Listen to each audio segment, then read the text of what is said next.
Thank you very much, everyone, for the warm welcome. Good morning, everyone. Good morning, everyone. Yes, my name is Keith Richard Kwagala from Uganda. I'm with the Early Diagnostics Limited, and our first device is the Early Stroke Detector. Now, today I will not be preaching the usual way that we are taught. Neither will I be constrained by the speech mode that we always follow. Today, my task is in two phases.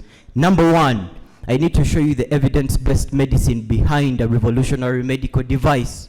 Number two, it is to show you that our investors are going to make a lot of money on top of changing the world in terms of medical diagnostics. If you are interested, investor, jump in on this conversation. So what is stroke? Stroke is basically interruption of blood flow to your brain. This is called ischemia. Every time that it happens, it has pre-warning signs. It is at this stage when treatment is started that you can avoid the atrocity of permanent damage that comes as a result of stroke. Atrocities such as vision loss, speech loss. Some of us in this very audience know people that have suffered stroke. But our device today has the promise of solving this. How?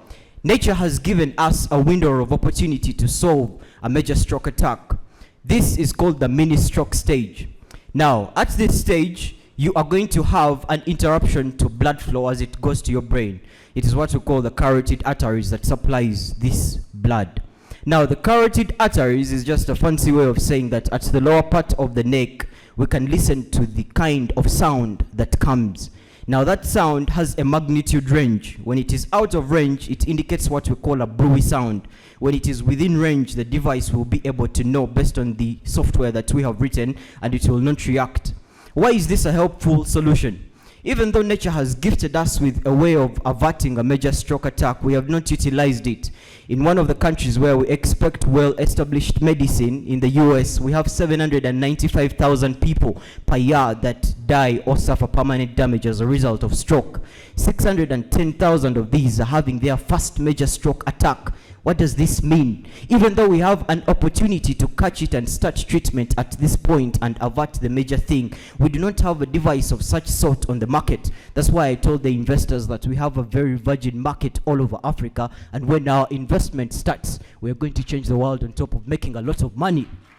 Thank you very much. Now, let me break down how this device works. For visual aids, we were able to bring the device. Now, if we had a stroke patient, this device is placed at the lower part of the neck. I have opened it up such that the judges can see the components. If our slide goes back to the solution, you'll be able to see that the pictures are matching our exact circuits. We did not get this device from a shop or somewhere. It was built by a very capable team that I will introduce at the finish of this. Let me power on this device so that we see. The moment it is powered on, if you can see through the camera, we have a red lighting. Now, the patient, you see, the first computer that was made was as big as a room.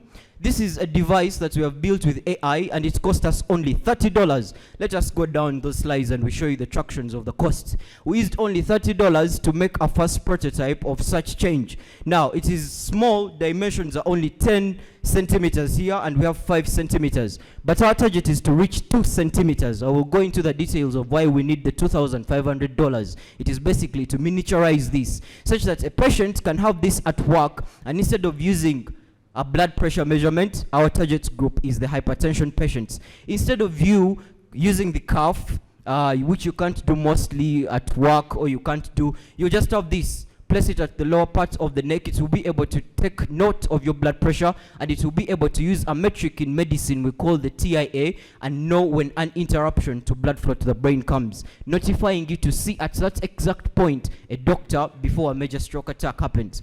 The unit cost us, please help me give this to the judges kindly. The unit cost us $30. Why? Let us go, the unit price, we are targeting $50, giving us a profit margin of 40%. Direct sales. For every device that we sell all over Africa, which is a market pool of 610 million hypertensive patients. 610 million.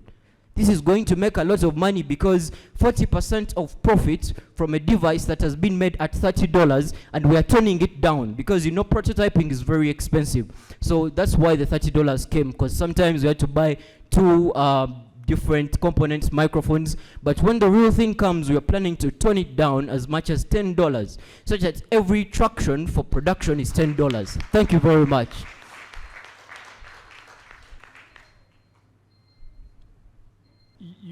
You will need internet for you to be able now to know how this person is reacting, right?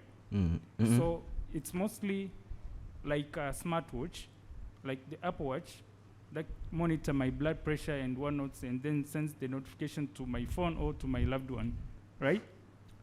Mm-hmm. Yes, I'm listening to the question. But then you put it here at the low of your neck, right? Yeah. Okay, so now from the engineering side, I'm thinking about ergonomics. Yes. Like making something that can a user is comfortable or find it comfortable or like usable. So how do you think, how do you reflect ergonomics in your design, especially when you have to put it? Ergonomics, comfort. Yeah. Thank you very much for that question. It's very helpful. Why? Because majority of the patients we were speaking to, originally we had targeted that it has to be a 24/7 device that you have around the carotid artery. But because of AI, we were able to program the device such that you just need to place it. It takes the measurement and it is able to tell you when there is risk.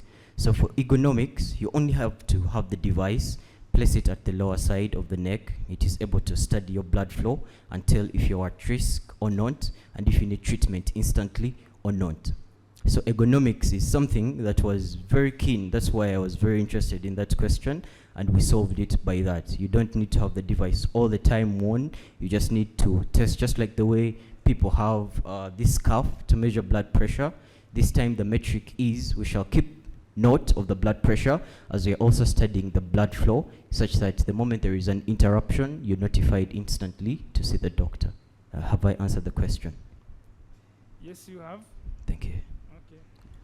A quick question. Okay, thank you so much. From a regulatory side, have you done something? Yes. So in our cost structure, we needed $800 for the clinical trials. Why?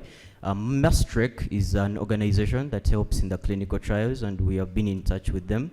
And then there's also the National Council for Science and Technology, who are also pushing for this for us. They told us that the moment the clinical trial phase starts and we have the money, we can kick in, because they're very helpful. We have a team doctor who has done very many clinical trials and is willing to push this as fast as possible. So I can feel this is more on a research side at the moment. How are you making it on the business side? Because I feel like it's a device, but when I'm a customer, like the go-to market, I want to understand the go-to market approach for you and the timelines, because if I'm a customer, I also need to know how do I calibrate, do all those things. Yeah. Yes, so we have a website where we can be reached, and our first test, we went to the hospital and we introduced the device to the patients. Now they wanted to instantly buy the device, about 35 patients instantly. Thank you so much, Kay. All right. Unfortunately. Thank you everyone for the audience.